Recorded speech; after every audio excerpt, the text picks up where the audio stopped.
Tiron ka pas një reagim shumë të fortë të Laertit në një intervistë për Top Channel, duke artikuluar që fitoi Big Brotheri një analfabet funksional dhe po themi epitetet të tjera shumë të rënda ndaj Gjestit. Si e i konsideroni këtë reagim? Kjo është e turpshme për mendimin tim, është e turpshme nga një personazh si Laerti me atë linjë të jetës, me atë sukses që na tregoi. Unë nuk e pash Laertin duke folur, unë e pash njeriu tjetër, atë njeriu që ne ndonjëherë kemi në veten tonë, që është ai xhelozi, egoisti, ai që uren, dhe këtë njeri pash unë. Reagimin e Laertit unë e kam parë që në natën kur Ledion Liço foli apo tha emrin e banorit i cili duhet të lërë shtëpinë, dhe Laerti nuk e priti fare mirë këtë gjë, nuk e duartërkiti fare Gjestin. Okej, Laerti thotë që ka fituar analfabeti, ka fituar i pashkolluari, ka fituar një njeri i cili nuk ka dhënë asnjë aty brenda. Unë mendoj që Big Brother është një reality show dhe nuk ka nevojë vetëm për Shakespeare, nuk ka nevojë vetëm për fjalë madhore, po ka nevojë për strategji. Dhe Gjesti kishte strategjinë më të bukur aty brenda, po që të kesh dëgjuar intervistën e Gjestit dhe atë që unë e kam folur gjithmonë që Gjesti është krejtësisht tjetër gjë në realitet. Gjesti tha shumë bukur që unë hyra në Big Brother, e studiova lojën, e pash se ato janë personazhe që me dy fjalë acarohen dhe nuk mund ta durojnë lojën, edhe qëllimi im ishte t'i nxjerr ato me zarftësi, domethënë Gjesti ka patur një strategji që në ditën e parë kur ka hyrë. E kundërta, Laerti nuk ka patur fare strategji. Laerti kishte hyrë me një qëllim që dua të shpëtoj banesën time, në rregull, okay, po edhe Gjesti kishte hyrë me qëllimin që dua të ndërtoj shtëpinë time. Domethënë, secili nga ato banorët kanë patur qëllimet e tyre dhe tani nuk duhet duartrokitur një personazh se duhet ta shpëton banesën. Laerti në qoftë se do të ishte sjellur më bukur dhe do të kishte pranuar fitoren e Gjestit, një djalë 24 vjeç, i cili dëshiron që të ndërtoj jetën e tij, i cili dëshiron që të ndërtoj karrierën e tij dhe ne duhet të kontribuojmë në këto personazhe në rinin ton, sepse ajo është që ne na mungon më së shumti. Ajo është që ne çdo ditë po na ikën. Mendoj që Laerti thjesht tregoi mllefin e tij, urrejtjen e tij dhe inatin e tij që ka ndaj një djali 24 vjeç. Se në qoftë se Gjesti është i pashkolluar dhe analfabet, po të paktën Gjesti këtë mllef, këtë urrejtje dhe atë gjuhë degraduese nuk e ka përdorur në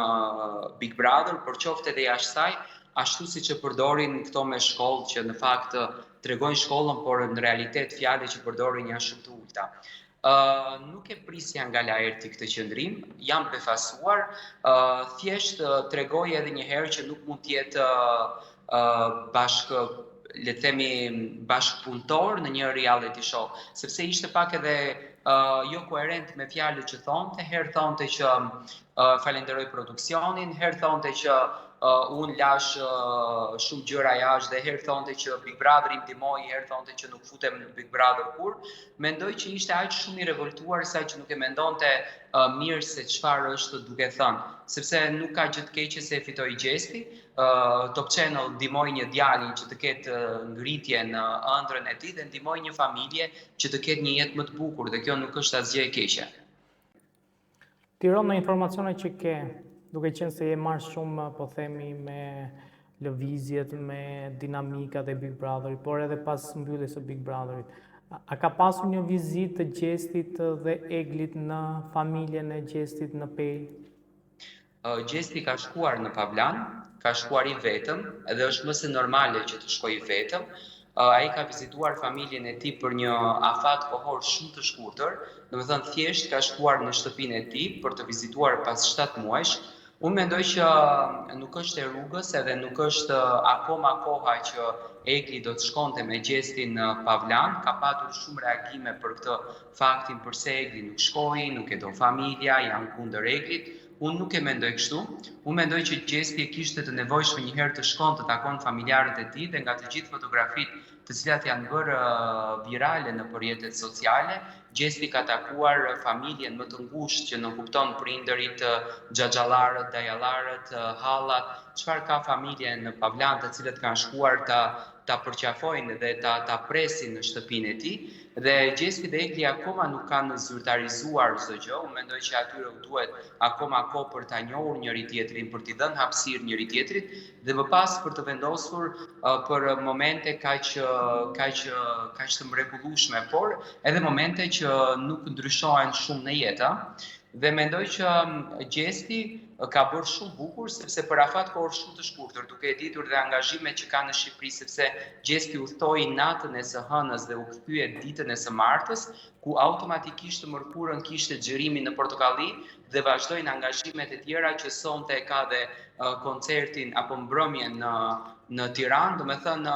nuk ka patur kohë që edhe të çmallet siç duhet me familjen e tij dhe mendoj që ka qenë një vizitë shumë e shkurtë, thjesht për të hequr atë mallin dhe për të vizituar shtëpinë, po qoftë edhe për të marrë ndonjë diçka, sepse ju e dini shumë bukur që deri në ditën kur Gjesti ka ikur në Pavlan nuk e kishte as telefonin me vete që të shehë çfarë bëhet për të. Do të thënë Gjesti akoma po përballet me realitetin që nuk e ka pas imagjinuar se çfarë po ndodhen jashtë. Ndërsa sa për Eglin, nuk më duket gjë e madhe që nuk ka qenë në vizitë te familja e Gjestit, sepse mendoj që është akoma shumë herët për t'i bërë këto gjëra. Tirol në rrjeti ka zier rreth një lajmi që thuhet që Egli ka hequr nga follow motrën e Gjestit. Sa i vërtet është ky lajm dhe a shikoni një ngëç në raportin e Eglit me familjen e Gjestit? Tani motra e Gjestit, Blerina, me sa e di unë respekt të veçantë për të, sepse pa dashur bë pjesë e këtyre themeve të publikut, me sa e di unë ajo kohën e fundit ka hapur Instagramin, më shumë ka qenë aktive në TikTok, Instagram nuk ka patur, edhe Instagramin nuk e përdorën me fotografi personale diçka, por e përdorën thjesht me story dhe me reelsa në mbështetje të Gjestit. Tani, edhe në qoftë se e ka hequr Egli nga Instagrami, besoj që